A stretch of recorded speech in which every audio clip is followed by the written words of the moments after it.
Mr. Secretary, will dispute some of your facts, which I'm sure you'll go back and dispute. But the Department of Energy shows that we've got about a 300,000 barrel loss in Gulf of Mexico production. But the one fact that is undisputable is that Americans have been paying more at the pump since January of 2009 until today. The price at the pump has continued to increase.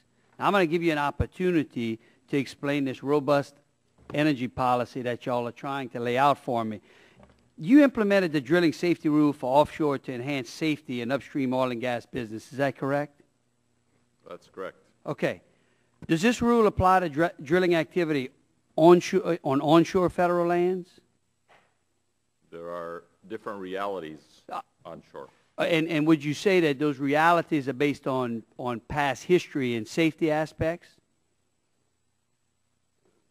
The realities are based on experiences as well as just the differences of regulating in the offshore and the onshore. And let me be specific. When you start dealing with the Gulf of Mexico, which I know you're very concerned about, and you start drilling in places that are 5,000, 6,000. Okay, whoa, but I don't want to go there yet, because what I want to show you is that based upon the history on the shelf, with over 40,000 wells drilled on our shelf, we have not had an accident on that shelf in any magnitude in the deep water, and yet our shallow water permits continue to lag. In fact, a 3-year permit average from 2007 to 2009 had an average of 28 permits per month that were issued.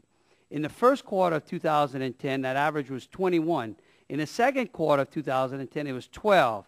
The third, 13. The fourth, 18. The average for this year is 6. Now, what I'm trying to, what I want you to explain to me is that if you're not, if you're saying that the onshore drilling is safe, and you're using a history, which I think is correct, but yet the shelf has that same history and safety record, but yet you're treating it different. To me, that's not robust. In fact, not only are your drilling permits and your construction permits lagging, but I have oil and gas companies who are trying to keep people to work in my district doing P&A work, plugging and abandoning at a time when I think it was your agency who had made some comments back after the Deepwater Horizon incident that the industry should be cleaning up some of its idle iron.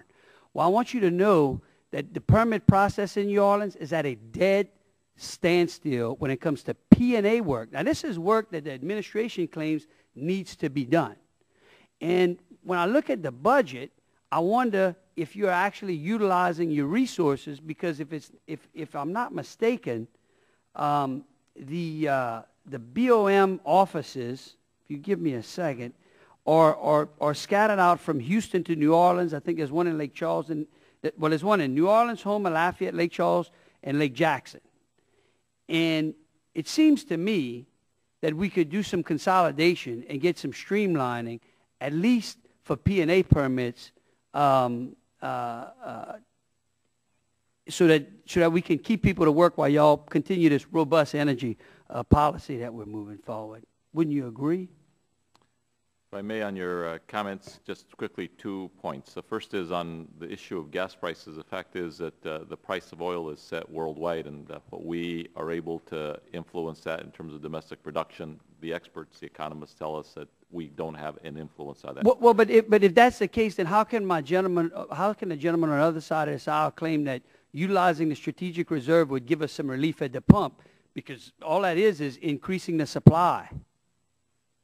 Well, the Strategic Petroleum Reserve is a tool that was set up to deal with disruptions in the market after incidents like OPEC and perhaps the incident now. But and for incidents of national security. But we've got a great strategic reserve in the Gulf of Mexico. I agree. That is a lot cheaper than utilizing that one. But I don't understand. At first you said it's set the